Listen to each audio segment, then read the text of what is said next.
je vais vous parler du consommateur. Alors, on l'a déjà évoqué, cet animal juridique qui prend de plus en plus d'importance dans le droit de la vigne et du vin, et il me semble que le moment est venu d'essayer de vous expliquer de manière la plus synthétique possible quelle est sa fonction, quelles sont ses caractéristiques, quelles sont les caractéristiques de l'acte d'achat par rapport auquel on va le voir intervenir sur le plan juridique à l'initiative des parties et sous le contrôle des juges.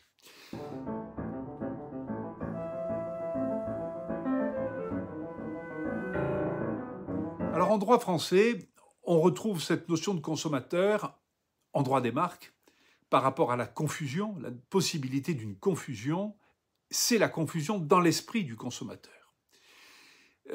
Par rapport aux appellations, au regard de la notion d'évocation, qu'est-ce qui est susceptible d'évoquer dans l'esprit du consommateur une appellation? Et enfin, qu'est-ce qui, en droit de la consommation, va caractériser la tromperie de ce consommateur, entraînant différentes sanctions de la part de nos juges en exécution des textes du Code de la consommation.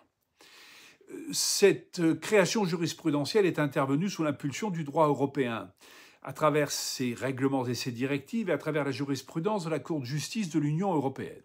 Un droit européen qui nous dit que finalement on doit se référer à un consommateur moyen, normalement informé et raisonnablement avisé.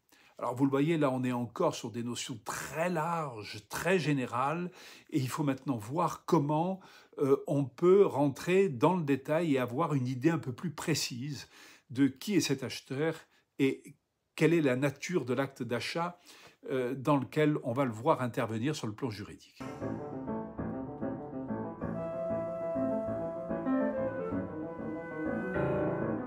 Alors qui est-il? Bien, tout d'abord, cet acheteur, ce n'est pas un acheteur spécifique au vin. C'est-à-dire qu'on ne va pas considérer qu'on a un acheteur vin particulier plutôt qu'un acheteur viande ou qu'un acheteur poisson ou légumes. Non, on a un acheteur en général, un acheteur moyen, qui est quelqu'un qu'on considère comme faisant partie du grand public et qui n'est pas spécialement doté de compétences particulières ou d'affinités particulières en matière de vin. Et donc, on ne pense pas qu'on a affaire à un aficionados, en particulier des grands crus ou des châteaux, quelqu'un qui ait une véritable culture du vin. Ensuite, le deuxième élément qui est à prendre en considération, c'est que cet acheteur, on l'inscrit dans un paysage qui est un paysage géographique et culturel. Et nos juges ont en effet tendance à considérer que l'acheteur alsacien ne sera pas doté des mêmes compétences et des mêmes affinités ou des mêmes informations que l'acheteur bordelais, que l'acheteur bourguignon ou l'acheteur provençal ou acheteur allemand, italien ou espagnol, que sais-je encore. Car en effet, les habitudes ne sont pas les mêmes dans les différents pays et dans les différentes régions, et selon les régions et les pays, on n'est pas déterminé exactement et toujours par les mêmes critères d'achat. C'est très important. Et puis, il y a enfin, de manière beaucoup plus générale, mais appréciée par rapport au fonctionnement du marché de la consommation, il y a eu des sondages qui ont été faits qui permettent de déterminer que notre acheteur moyen, il se détermine à 50% par rapport à des considérations géographiques. Donc, est-ce qu'il achète un Bordeaux, est-ce qu'il achète un Bourgogne, ou un vin d'Alsace, ou un vin de Provence, ou un vin italien, espagnol.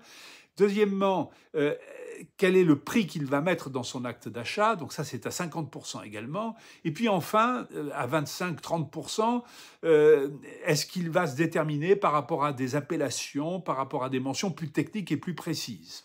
Donc on voit que ces éléments-là sont moins importants que ceux de la détermination géographique à gros traits et du prix. Alors maintenant, il faut en venir à l'acte d'achat en lui-même.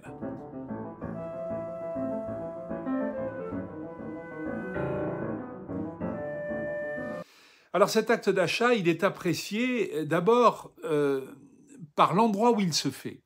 Il est évident que l'on ne va pas considérer la confusion, la tromperie ou l'évocation de la même manière selon que l'achat se fait dans un grand magasin, dans la grande distribution, chez un caviste, dans un caveau chez le producteur lui-même, ou encore sur Internet où nous savons qu'il y a toujours beaucoup d'informations qui sont données, qui sont fournies, qui circulent. À chaque fois, le contexte concret n'est pas le même. Et donc, on n'appréciera pas de la même manière les informations dont dispose l'acheteur, les informations qui lui sont fournies par rapport à son degré d'appréciation. C'est sûr que celui qui va faire l'effort d'aller chez un caviste ou dans un caveau n'a pas le même profil que celui qui achète dans la grande distribution. Ensuite, il y a des considérations de prix. Nous avons vu qu'elles sont importantes. Et là encore, si j'achète un vin à 5 euros, je ne suis pas dans la même démarche que si j'achète un vin à 100 euros. Je prends des hypothèses caricaturales, mais qui signifient bien ce que l'on veut dire.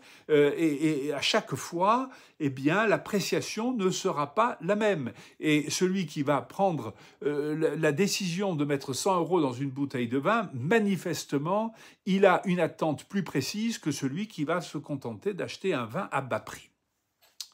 Après, il y a les éléments d'appellation, nous avons vu, et les éléments plus caractéristiques, plus techniques sur le domaine du vin, qui, là encore, vont être à prendre en considération au cas par cas pour apprécier la confusion, pour apprécier les possibilités d'évocation d'une marque par rapport à une appellation, ou encore la possibilité d'une tromperie de ce consommateur moyen dont on a vu que la Cour de cassation s'attache à ce que les cours d'appel, les juges du fond, définissent précisément les caractéristiques lorsqu'ils estiment qu'il y a tromperie ou qu'il n'y a pas tromperie. On l'a vu dans l'affaire Beaucaillou, par exemple. Alors, que faut-il conclure de tout cela ?